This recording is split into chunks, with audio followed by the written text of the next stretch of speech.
There's something deeply unsettling about the simple act of closing our eyes. We all do it on messy beds, crowded airplanes, sweaty couches, and yet we rarely stop to think about how absurd it really is. We shut off our awareness, accept a small blackout, and politely call it rest. But what actually happens when we stop existing for a few hours? Every night, billions of human beings disappear from their own world. Nobody knows the exact second they cross the line between being and not being. One moment you feel your body, the next nothing.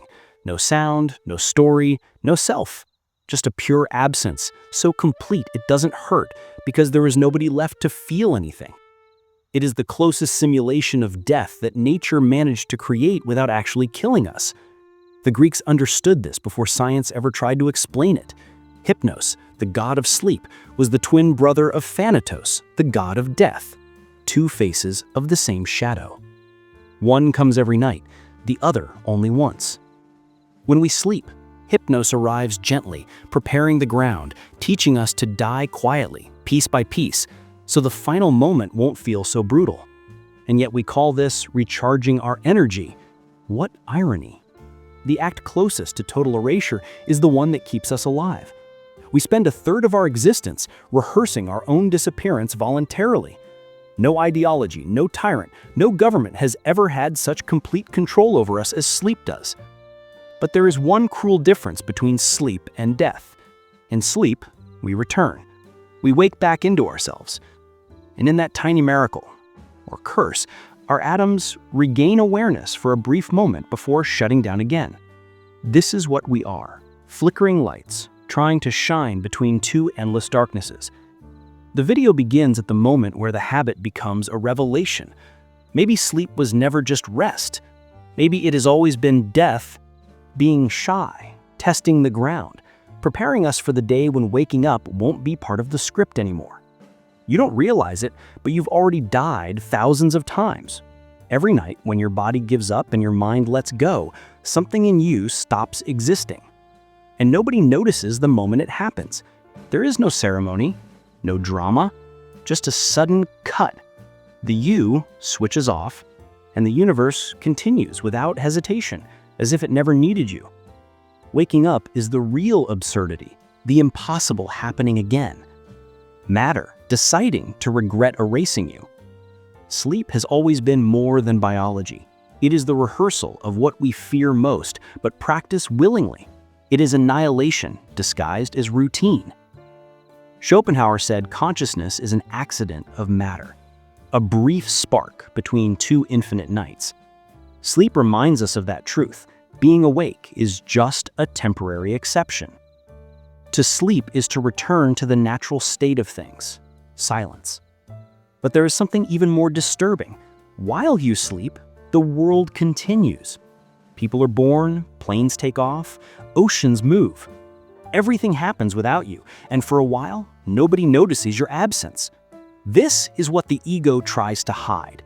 The universe does not miss the ones who sleep or the ones who die. Maybe that's why sleep feels so powerful. It is death in a softer version, a reminder that we are disposable even though we pretend tomorrow belongs to us. The border between sleep and death is a human invention. In nature, there is no essential difference between stopping for hours and stopping forever. Only the duration changes. The sleeping brain and the dying body follow the same command: silence. One is reversible, the other final. But both begin with the same surrender, the abandonment of consciousness, this fragile illusion we insist on calling life. The Greeks were right to make sleep and death siblings. They are not metaphors. They come from the same source, the night. Hesiod wrote that in the heart of darkness live the twins who have never known the light. That old intuition is more accurate than many modern scientific explanations. The mind tries to separate rest from extinction only because it cannot bear to admit that rest is a brief extinction. Ciron said sleep is the most innocent form of suicide. Harsh, but logical. Whoever sleeps suspends meaning, dissolves identity, and experiences erasure without punishment. Sleep is a domesticated version of death, a controlled interruption, a clean collapse. Nietzsche said, "Everything alive longs for rest." The desire to lie down and stop is not weakness, but a metaphysical nostalgia. Matter wants to return to where it came from, nothingness. Being awake, with all its noise, responsibilities, and promises, is a temporary distraction from our deepest instinct to disappear. That is why sleep is not a luxury, or just a biological need. It is a reminder that the abyss is patient and calls us softly through the voice of rest. We want meaning, but what we actually get is routine. A person wakes up, works, fills the hours with tasks, and calls that a life. Deep down, they know none of it truly answers the emptiness that quietly grows inside. They sleep not to rest, but to forget they are too awake for their own good. We live trapped between the effort of staying conscious and the longing to dissolve. It's a contradiction we can never solve. We want to exist and disappear at the same time. Camus called this the absurd, the collision between our hunger for meaning and the silence of the world. And this silence is exactly what sleep reenacts every single night. It is nature reminding us that there are no answers, only pauses. Schopenhauer believed this was the supreme irony. Life swings like a pendulum between pain and boredom. Being awake is pain, sleep is boredom. Neither state offers peace, just alternation. Modern life has pushed this pendulum to its limit. We sleep less, work more, and pretend we are awake in some profound way, when in truth we are exhausted. We've become a civilization addicted to stimulation, terrified of the pillow because we fear the quiet inside our own heads. Psychology calls this anxiety. Philosophy calls it despair. Kierkegaard said despair is not wanting to be who you are, and insomnia is simply despair telling the truth. When the body begs for sleep and the mind refuses, it's not caffeine that wins, it's the fear of nothingness. Because to sleep is to admit you are no longer in control, and the modern human cannot tolerate what they cannot monitor. Still, every night they surrender, and every morning they act as if they triumphed over something, but all they did was survive another small death. There is something strangely cowardly about waking up. It's as if consciousness, embarrassed by its own absence, pretends it was in charge the whole time. It wasn't. During sleep, you vanished, and the world didn't flinch. Waking up is the body trying to justify its return, like an actor stepping back onto a stage long after the play has ended. Heidegger called sleep a withdrawal of being, the moment when existence abandons its own duty. Humans sleep because they cannot handle constant clarity. Being awake is a burden, not a virtue. Sleep is the last refuge that still keeps us sane, a denial disguised as biology. And waking up, despite what moralists love to preach, is no victory. It's a relapse into consciousness, a return to restlessness. It's interesting how society turned this cycle into a moral game. Sleeping too much is laziness. Sleeping too little is productivity. But nobody notices how ridiculous this is. We punish the most natural act in the universe, stopping. Nietzsche wrote that those who cannot rest cannot live, but we made everyone forget that. We built a culture where exhaustion is a badge of honor and insomnia is a line in a resume. But the body doesn't follow ideology, it collapses when it must. Sleep becomes a biological protest against the human obsession with control. It is nature whispering to the ego that no matter how hard it tries, it is nothing but a brief spark surrounded by an endless night. And when that spark reignites in the morning, it pretends it chose to come back, as if the abyss politely asked for permission to return us. In truth, sleeping is the most honest gesture humanity still has. Waking up is its most convincing self-deception. Sleep proves that death doesn't need to kill us to win. Every night it visits gently, knowing the end isn't an event, it's a habit. Sleep is humanity's oldest act of surrender, and the only one we have never escaped. No religion, no progress, no technology has ever saved anyone from closing their eyes. Maybe wisdom begins when we stop treating this like a tragedy. If consciousness is only a tiny interval between two absences, then life is about learning how to value the interval. Camus said that no fate can defeat a person who chooses to despise it. And maybe the most noble way to despise death is to live knowing it is always here with us, quiet, patient, polite. Philosophy, in the end, does not teach us to understand the mystery, but to withstand it.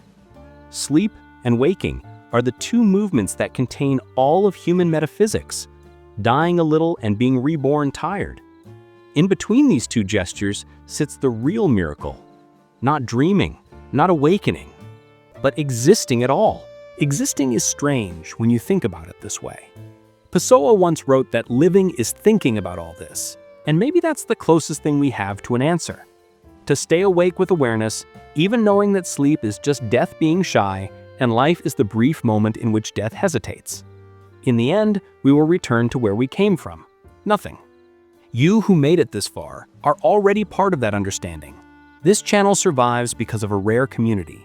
People who stay lucid, who don't flinch from uncomfortable questions, who aren't afraid to stare into the darkness with honesty. If you feel like you belong here, consider becoming a member of the channel. It's the most direct way to keep this project alive, and it gives you access to exclusive conversations and content. To those who are already members, thank you. You are the backbone of this entire thing. And to anyone who wants something deeper, I leave a serious invitation. Pessimistic philosophy, the clear, unfiltered darkness. It isn't a course for everyone. It is a plunge without anesthesia into the hardest truths about existence. Only those who are ready should enter. The link is in the description. If you want to support this channel in other ways, the super thanks button helps too. But honestly, just by watching, commenting, or sharing, you're already keeping this alive. And here, that matters more than you think. Sleep and death have always been our two silent companions, walking beside us whether we choose to notice them or not. Every night we surrender to sleep without a fight, and every morning we pretend we return by choice. But the truth is simple and uncomfortable. We are not in control of our own existence as much as we like to believe. We are brief, fragile intervals of awareness floating between two vast oceans of nothing. And yet, in this tiny interval, something in us insists on meaning, insists on questioning, insists on pushing against the darkness even when we know it will win in the end. Maybe that insistence is what makes us human. Maybe the courage isn't in waking up full of purpose or pretending life is brighter than it is. Maybe the courage is simply in continuing, clear-eyed, honest, aware, knowing that everything around us is temporary, including ourselves. We chase answers as if they will save us, but philosophy has always known better. Its role isn't to solve the mystery, it's to hold our hand while we walk through it, to remind us that silence doesn't have to be frightening, that the void doesn't have to be an enemy, that the end doesn't have to be a threat. We are temporary beings living inside a temporary moment, and that is precisely what gives every thought, every doubt, every breath its weight. Even if the universe doesn't care that we exist, we care, and that is enough. So if sleep is death rehearsing, and waking is a return we never fully understand, then living is the strange art of appreciating the rehearsal. Not pretending the darkness isn't there, but walking with it, aware of it, unafraid of it. Maybe that's the real point. Not to conquer death or deny it, but to live so lucidly that its presence becomes almost comforting, like a reminder that every moment is borrowed and therefore worth something. At the end of everything, when we finally close our eyes for the last time, it won't be a defeat. It will just be the final step in a cycle we've practiced our whole lives. And until that moment comes, all we can do is stay awake while we're here, truly awake, and keep going. But maybe there's one last idea worth adding to this long conversation with the darkness, something we rarely admit out loud.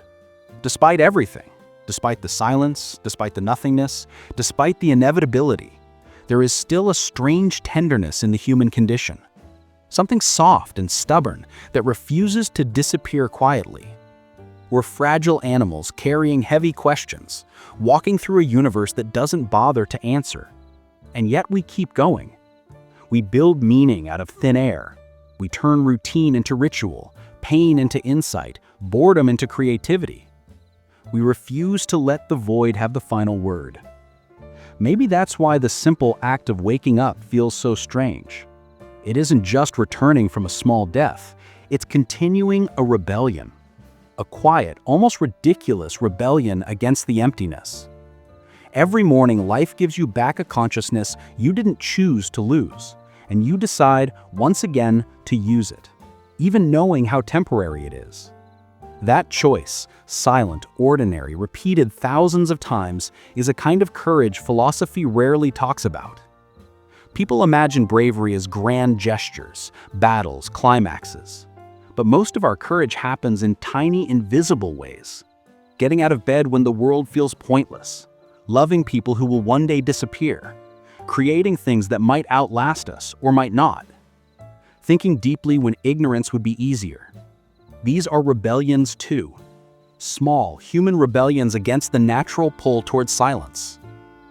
And maybe that's why sleep exists in the first place, not just as a rehearsal of death, but as a reminder of the contrast. Without disappearing for a while, we'd never feel the weight of returning.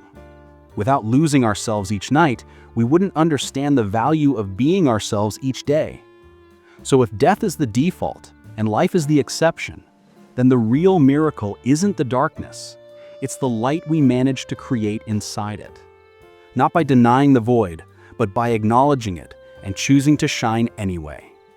And if that's all existence truly is, a brief spark thrown into the middle of two endless nights, then maybe the goal isn't to stretch the spark or make it brighter than anyone else's. Maybe the goal is simply to be aware of it, to live the spark consciously, to feel it, question it, shape it, burn it fully while it lasts. And when sleep comes tonight, as it always does, maybe you'll close your eyes with a little more clarity. Not with fear, not with denial, but with understanding. The understanding that disappearing for a few hours is part of the deal. And waking up tomorrow, if tomorrow comes, is not just survival. It's another chance to continue the rebellion. Another chance to exist on purpose. Another chance to make the interval count. There's something almost humorous about how seriously we take ourselves, considering how temporary we are. We plan decades ahead, argue about futures we may never see, obsess over legacies that might dissolve the moment we close our eyes for the last time. And yet this seriousness, this stubborn insistence on mattering, is also the most poetic part of being human. We know we are brief, and still we insist on carving our names into the air. Maybe that's why death terrifies us, not because it ends us, but because it reveals how little control we ever had. Sleep exposes the same truth every night, but in a softer voice. It whispers that control is an illusion, that consciousness is fragile, that the world turns without our permission. And still we wake up and pretend it was our decision. Maybe that's the trick. We survive by lying to ourselves just enough to keep moving. Not delusion in the harmful sense, but a gentle, necessary fiction that makes existence bearable. Because absolute lucidity, seeing reality with no filter, would crush anyone. Even philosophers run from the abyss when it stares back too long. So we build routines to distract us. We create relationships to anchor us. We invent goals to give shape to the chaos. We tell stories about destiny, purpose, fate, soulmates, divine plans, anything to tame the emptiness with language. These stories don't need to be true. They just need to hold us together long enough to make life livable. And maybe that's the secret we rarely admit. The meaning of life is whatever stops you from falling apart. For some, it's family. For others, it's ambition. For many, it's distraction, endless noise to drown out the silence. But there's a quieter form of meaning too, one that grows in the cracks between noise and despair. The meaning that comes from awareness, from looking at the void without collapsing, from knowing everything ends and choosing to live anyway. That is not weakness. That is not nihilism. That is clarity. And clarity is a kind of strength most people never discover because it requires standing alone with your thoughts without flinching. Sleep interrupts that clarity, but it also restores it. Every night you get erased. Every morning you get rebuilt. Not the same as before, never the same. A little older, a little more aware, a little closer to the end. And yet every day you continue, step after step, breath after breath, thought after thought. That continuation, resisting the gravity of nothingness, is the closest thing we have to meaning. Not grand, not dramatic, not heroic, just persistent. quiet persistence against the pull of the void. And if that's all life is, then maybe it's enough. Because even a fragile existence has weight when it's lived with awareness. And even the smallest spark matters when everything else is darkness. So let this be the final thought before the screen goes dark. You are temporary, but not insignificant. A brief interruption in the silence, yes, but an interruption that thinks, that feels, that questions, and that alone makes your existence remarkable. You don't need a grand meaning or a cosmic purpose. You don't need certainty or eternity. You only need the courage to stay awake while you're here, to live the interval with honesty, to face the darkness without surrendering to it. Every night you disappear. Every morning you return. And one day the return won't come. But that doesn't make the interval pointless. It makes it precious. So if sleep is death rehearsing and waking is rebirth, then living is the strange and beautiful art of walking between the two. Aware, fragile, stubborn, and luminous in your own quiet way. When the final sleep arrives, it will not erase the fact that you existed. For a moment in the long timeline of nothingness, you were here. You thought, you felt, you questioned, and you understood what most people spend their whole lives avoiding, that the darkness is not the enemy, and the end is not the point. The point is the spark, the brief moment of light, and for as long as you have it, make it count.